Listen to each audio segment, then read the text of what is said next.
Video का title है hobbies of chartered accountant students. ये तो ऐसे फिक्शन है, फिक्टिशियस टाइटल है, इसका तो हमारे से कोई वास्ता नहीं है। ये सोचकर आधे सीए स्टूडेंट्स इस वीडियो को खोलेंगे तक नहीं, एंड आप में से जो लोग अभी इस वीडियो को खोलकर सुन भी रहे हो, बीच में से छोड़ के चले जाओगे, क्योंकि आप लोगों को लगता है कि हॉबीज या तो इंपॉर्टेंट नहीं है, या फिर आप लोगों को लगता है कि कैसे भी सीए कर रहे हैं तो हॉबीज की कोई स्पेस ही नहीं, हमारे पास तो टाइम ही नहीं है। इस वीडियो में मैं आप लोगों को बताऊंगा कि कैसे मेरी एक हॉबी की वजह से ही मुझे बिग फोर में नौकरी मिली थी। रियल स्टोरी, मेरी खुद की स्टोरी, एंड उसके साथ मैं एम्फसाइज भी करूंगा कि कैसे आप लोगों को सीए स्टूडेंट्स या फिर सीए में कोई भी प्रोफेशनल कोर्स के स्टूडेंट्स जो हॉबीज को इतना ज्यादा इग्नोर कर देते हैं, आपको क्यों परस्यू करनी चाहिए, उसकी क्या इंपॉर्टेंस है in your career end of course personal life में तो है ही। नमस्कार दोस्तों, कैसे हैं आप सब। मैं आपका टीचर, आपका दोस्त अरियंत। उम्मीद कर रहा हूं कि आप लोग सही सलामत हैं एंड आप लोगों की जो भी तैयारी है बहुत अच्छे से चल रही होगी। तो दोस्तों, in the early days of my career मैंने फर्स्ट एक बिग फोर में काम किया, जहां पर मुझे स्टैच्यूटरी ऑडिट जो फंक्शन था उनका, उस पर मैं काम कर रहा था, जो फाइनेंशियल ऑडिट्स होते हैं। वहां पर काम करने के बाद I was moving my city, Bangalore में काम कर रहा था, and then I wanted to shift my base to my hometown. जब यहां पर आया तो एक दूसरे बिग फोर में इंटरव्यू देने के लिए गया, and I was moving from statutory audit to advisory services, यानी कि जो इंटरनल ऑडिट होती है, जो एडवाइजरी सर्विसेज होती है, उसमें मुझे शिफ्ट करना था। अब उसमें जैसे तैसे करके मुझे इंटरव्यू का मौका मिला, इंटरव्यू के लिए बुलाया गया। पहले एक रिटर्न टेस्ट हुआ, उसके बाद जो मैनेजर होते हैं, मैनेजर, सीनियर मैनेजर, उनका एक टेक्निकल राउंड हुआ। उसके बाद जो थर्ड एंड फाइनल राउंड था वो था पार्टनर राउंड। एंड जब पार्टनर राउंड में मैं पहुंचा तो पार्टनर ने मेरा रिटर्न टेस्ट देखा, मेरा जो असेसमेंट था, वो जो मैनेजर का इंटरव्यू था उसको देखा, एंड बोला कि अरियंत, ऑनेस्टली स्पीकिंग आपका जो दोनों टेस्ट है बहुत ही एवरेज गए। जो आपका रिटर्न टेस्ट था उसमें आपके आंसर्स बहुत एवरेज है, एंड जो फीडबैक है मैनेजर का उसमें भी आपका जो फीडबैक है एवरेज है। फिर पार्टनर ने भी थोड़े क्वेश्चंस पूछे, तो all the answers that I was giving was from a statutory audit point of view and not from an internal audit point of view। दोनों काफी अलग होते हैं। स्टैच्यूटरी ऑडिट आप फाइनेंशियल एंगल ज्यादा देखते हो, इंटरनल ऑडिट आप प्रोसेस एंगल ज्यादा देखते हो। एंड आई कुड सी कि somehow partner was not very convince कि अरियंत आप स्टैच्यूटरी ऑडिट से स्टैच्यूटरी ऑडिट में क्यों नहीं जाते, इंटरनल ऑडिट में क्यों शिफ्ट करना चाहते हो, आपका जो ग्रास्प है, जो ग्रिप है, उतनी अच्छी नहीं लग रही। So I just told him कि sir I understand, but I am interested in this field, and मैं जब सीखने लगूंगा, I am a fast learner, I will learn it and I will learn it well. तो ठीक है, he was just then he started going through my resume, and उसमें hobbies section में photography लिखा हुआ था। एंड उस टाइम पे फोटोग्राफी का काफी ज्यादा क्रेज चला था। 2012-13 में सभी के पास एक नया नया डीएसएलआर कैमरा था, सभी अपने आप को फोटोग्राफर समझ रहे थे। Luckily I also picked up that hobby and luckily I was doing good at it. मैंने रिसर्च की, मैंने पढ़ाई की, मैंने समझा, उसको एक्चुअली परस्यू किया, एंड आज भी फोटोग्राफी के साथ साथ ये जो व्लॉगिंग है, that is an extension of that hobby only. तो luckily I had research and I knew a thing or two about photography, at least तो बेसिक्स तो मालूम थे।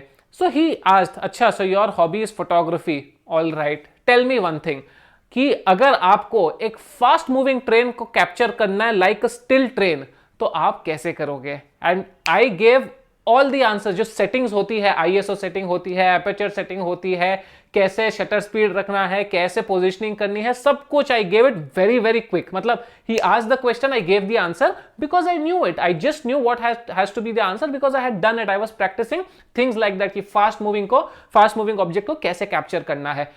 And that time I could see in his face, of course he did not show it in his expressions, I could see in his face somewhere he seemed to be a little convinced, and by God's grace मुझे नौकरी मिल गई। 2 साल के बाद मैं और मेरे partner एक फॉरेन ट्रिप पे थे, and evening we did not have much to do, client meeting सब खत्म हो गई थी। So we were just discussing about various things that have happened over the past 2 years, how I joined, refer कैसे किया, why I made the shift. That is when he told me something very interesting. You know what? He told me कि Aryant, I still remember your interview very clearly. Honestly speaking, your interview was so much focused or so much tilted as a statutory auditor background that I was a little apprehensive to take you in this process audit background. Process audit में लेना, advisory में लेना, मुझे थोड़ा सा doubt हो रहा था। But when you told me about your hobby and उसके बाद जो आपने confidence से answer किया, that is when I got the confidence कि yes, जो आप बोल रहे हो वो सही बोल रहे हो, कि अगर आप किसी चीज को सीख रहे हो तो बहुत अच्छे से सीख रहे हो। क्यों?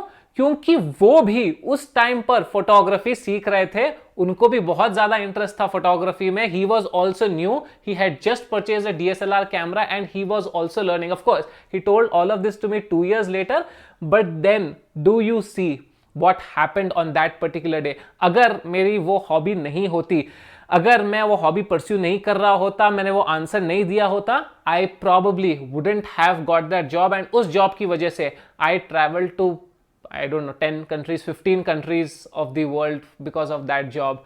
Now you can think, अब आप बोलोगे sir this is a lucky coincidence. Well, to have that lucky coincidence, I at least had what it took in me. See, there is always a saying, being at the right time at the right place. My hobby was at the right time at the right place in my resume with me in that room where the partner of a Big Four was also enthusiastic about photography. He was learning about photography. He asked me a question and I answered it. आप believe नहीं करोगे दोस्तों, जब आप एक hobby लिखते हो अपने रेज्यूमे में, या not only in your resume, जब आप किसी से कॉन्वर्स भी कर रहे हो, आप रैंडमली लोगों से मिलते हो, बात करने लगते हो, बोलते हो मेरी हॉबी है यार, मुझे ये करना बहुत पसंद है, मुझे स्केचिंग करना बहुत पसंद है, मुझे स्टैम्प्स कलेक्ट करना बहुत पसंद है, आपकी कॉन्वर्सेशन स्टार्ट होती है कि अच्छा आपको ये करना पसंद है, अरे मुझे भी ये करना पसंद है, now let's discuss about it, let's talk about it, and then the relationships that get build, you never know उससे आप लोगों का आगे जाके क्या फायदा होगा।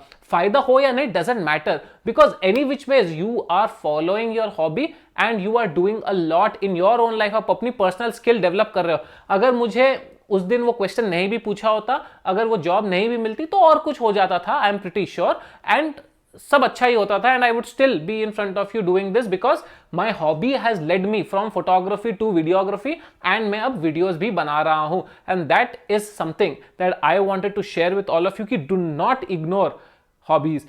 मैं ये नहीं बोल रहा कि कोई एक्सपेंसिव हॉबी ले लो कि वो सर ने बोला फोटोग्राफी तो आज से फोटोग्राफी करते, नहीं। Think what you like, take some time, 2 दिन 4 दिन 10 दिन सोचो आपको क्या पसंद है, explore smaller things which are not expensive, start pursuing them, and once you start getting interest, learn about that particular thing. काफी लोगों को होती है म्यूजिक में hobby, poetry writing hobby, sketching hobby, drawing hobby, आजकल तो अलग अलग टाइप के आर्ट्स आ रहे हैं जो हॉबीज होते हैं विच आई डोंट इवन नो क्या होते हैं। Please pursue them. अगर आप बोल रहे हो कि सर हमारे पास टाइम नहीं है सीए की वजह से, यू आर फूलिंग योरसेल्फ। ऐसा कोई आदमी नहीं है जो 4-4.5 साल कंटिन्यूअसली या तो पढ़ाई कर रहा है या अपनी आर्टिकलशिप कर रहा है। आर्टिकलशिप में ऐसा नहीं है कि 365 डेज आपको काम दिया जा रहा है और हर दिन आप 10-10, 12-12, 15-15 घंटे काम कर रहे हो। That is not true. Yes, there will be pockets जहां पर आपके क्लासेस होंगे, there will be pockets where आपकी एग्जाम्स आ रही होगी, देयर विल बी पॉकेट्स जहां आर्टिकलशिप में आप बहुत बिजी होंगे। Define those pockets and then बाकी जो टाइम है उसको यूटिलाइज करो to pursue your hobby. It is going to be extremely important, and that is the message that I want to pass to every CA student जो यहां तक पहुंचा है। आप लोगों के लिए ये बड़ा सीक्रेट जरूर है दोस्तों। साथ ही साथ जो लोग यहां तक पहुंच गए हैं उनके लिए ये भी बता दूं कि अनअकैडमी ऑप्ट आउट जिन्होंने भी किया है जनवरी एग्जाम के लिए, उनके लिए जो रिवीजन क्लासेस है वो लेकर आ चुकी है, उनके बैचेस ऑलरेडी चल रहे हैं। आने वाले टाइम में भी अनअकैडमी के काफी सारे फ्री रिसोर्सेज आते रहेंगे। जो ये क्लासेस है वो भी फ्री है। उनके ट्यूटर्स जो है सीए फाउंडेशन, इंटर फाइनल सभी को पढ़ा रहे हैं। कुछ भी डाउट है, क्वेरी है, आप लोग जाके वहां पर रेफर कर सकते हो, आप लोगों को मदद मिलेगी। आगे मई बैचेस, नवंबर बैचेस के लिए भी जो भी उनकी एक्टिविटीज होंगी या उनके क्लासेस होंगे, मैं आप लोगों तक उसको पहुंचाता रहूंगा। बट मेरा मैसेज जरूर याद रखना, उसको जरूर सोचना क्या मैं सेंस, मेरी बात में सेंस है, एंड अगर सेंस लगे तो कमेंट करके मुझे बताइएगा। लाइक कीजिएगा इस वीडियो को, शेयर हो सके तो कर दीजिएगा, एंड अगर सब्सक्राइब नहीं किया है चैनल को अभी तक तो सब्सक्राइब जरूर कर दीजिएगा। Thank you guys, all the very best, thank you so much for watching.